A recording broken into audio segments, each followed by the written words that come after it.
Hello guys! Hello Libra! Welcome dito sa aking channel. Kapalaran 888 Libra. Alamin natin kung ano ang messages, vibration, gabay, energy para sa lahat ng Libra friends natin na nanonood. I hope na makuha mo ang energy Libra. So, tingnan natin Libra kung ano ang messages. First 15 days ng February 2024. Oh, para to sa mga Libra friends natin na nanonood.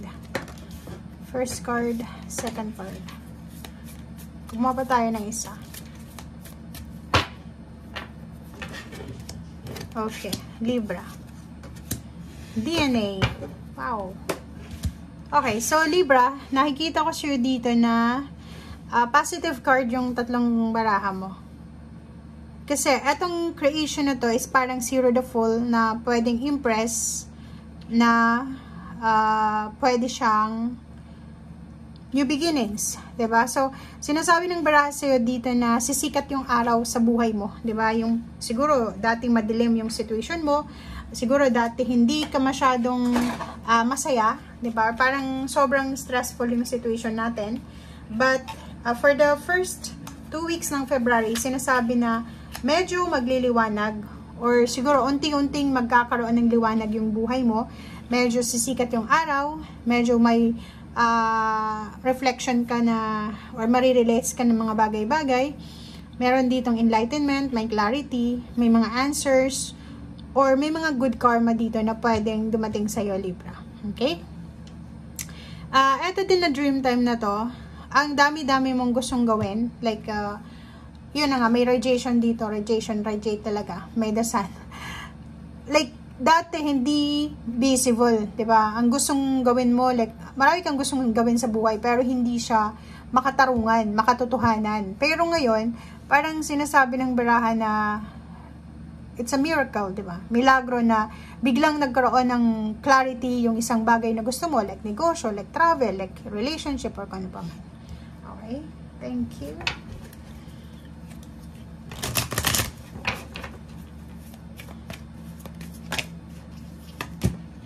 Okay, appreciate. So, sinasabi ng baraha sa'yo dito, Libra, na i-appreciate mo daw ang lahat ng mga nangyayari sa buhay mo. It's either good or bad, appreciate natin. Simple or small things, small blessings, still a blessing. So, i-appreciate natin.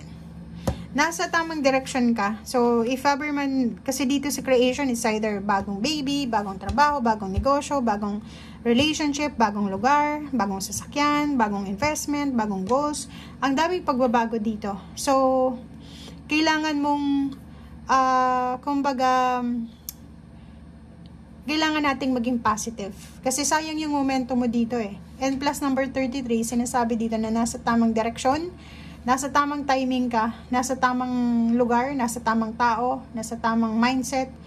Basta maganda yung takbo ng ano mo, ng energy mo this month.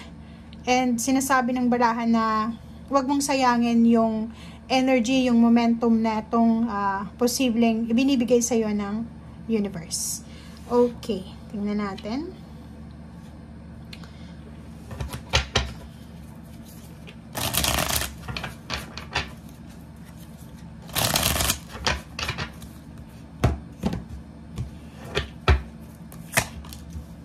Double confirmation yung the sun mo dito.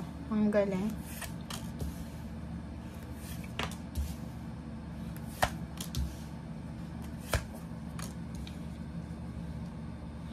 Ang galing-galing. Okay. So, nakikita natin dito na posibleng bagong relationship to, guys. So, posibleng makaramdam ka ng excitement. Okay? So, posibleng makaramdam ka ng excitement, a passion. It's either new relationship, it's either new job. Kasi may new job dito eh. Or pwedeng, eto kasing zero the full na to, pwede din siya itong dream time na creation. So, ano man ito Librang pinaplano mo, sumunod ka sa sinasabi ng iyong intuition. In if ever man na mapagod ka, along the way, papunta doon sa plano mong ito, magpahinga ka, pero wag mong isusuko itong plano mo. Etong Ace of Wands na to is parang nagsasabi sa Libra na malapit mo nang mahawakan. Malapit mo nang ma-manifest yung pangarap mo sa buhay. Okay?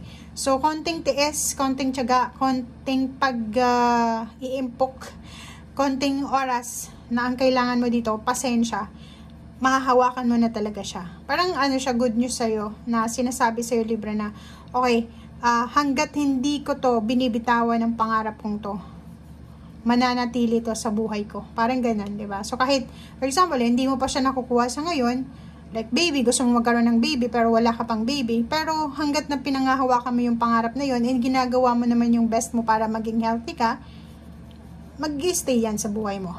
di ba? So, yun. Zero the Fool, double confirmation din. Sinasabi na marami kang kailangan i-execute na plans, dreams and plans. Wag lang puro imagination. Kailangan mo rin na i-execute yung plans mo. Okay? May celebration, double celebration, several celebration, mga bagay-bagay na posibleng i-celebrate mo ngayong taon. Especially ngayong buwan. Pwede may promotion, new jobs, new source ng income. And nakikita natin dito na may Libra na sobra-sobrang magiging pagod dahil sobra-sobra din siyang magiging masipag. Okay? Kasi nandito yung King of Wands na sinasabi sa'yo na sobrang sipag mo, di ba? Hindi ka magkaunggaga sa pagtatrabaho. Kaya mararamdaman mo tong 9 of Wands. Siyempre, mapapagod ka, tao lang, di ba? Hindi naman robot. So, sinasabi ng Baraha, if ever man na mapagod ka, ituloy mo lang. Pagpahinga ka, pero tuloy pa rin yung laban. Kasi, etong ginagawa mo siya ngayon, siya yung magdadala sa'yo ng illumination sa buhay mo. Double celebration, double new beginnings. Ang dami-daming blessings dito, guys. May travel din. May mga Librang magta-travel, lilipat ng bahay, may mga inheritance, lump sum ng money, may makakabayad ng utang, kung may binibenta kang bahay, lupa, sasakyan, or pag-aari ng pamilya mo, ay posibleng mabenta mo to. Maraming magagandang balita para makaalis ka sa sitwasyon mo. So, kung ikaw ay naghahanap ng pwedeng lugar, bansa, or kung saan ka man pwedeng lumipat, so pwedeng makakakuha ka ngayon na balita dyan. Okay? And sinasabi ng Baraha sa'yo dito, guys, na atong 10 of Pentacles na to is lump sum of money to. So, may mga iba sa inyo, tulad ng Aquarius, Libra, na siguro nakapag-desisyon kayo na umalis ng Pilipinas, hanapin yung swerte sa ibang bansa. Kasi, di ba, pwedeng nahirapan ka na sa Pilipinas, so, mas prefer mo na magtrabaho sa ibang lugar. So, nakikita natin, pwedeng ang offer sa'yo is malaking halaga, na yung sweldo mo, malaki yung sweldo mo, pero kailangan mo mag-sacrifice. So, yun. Kung talagang gusto mo tong mahawakan, itong salapi, kahit pagod, kahit nakaka-homesick, subukan mo pa rin. Walang masama sa subukan ng lahat. Okay? Thank you, guys. Bye!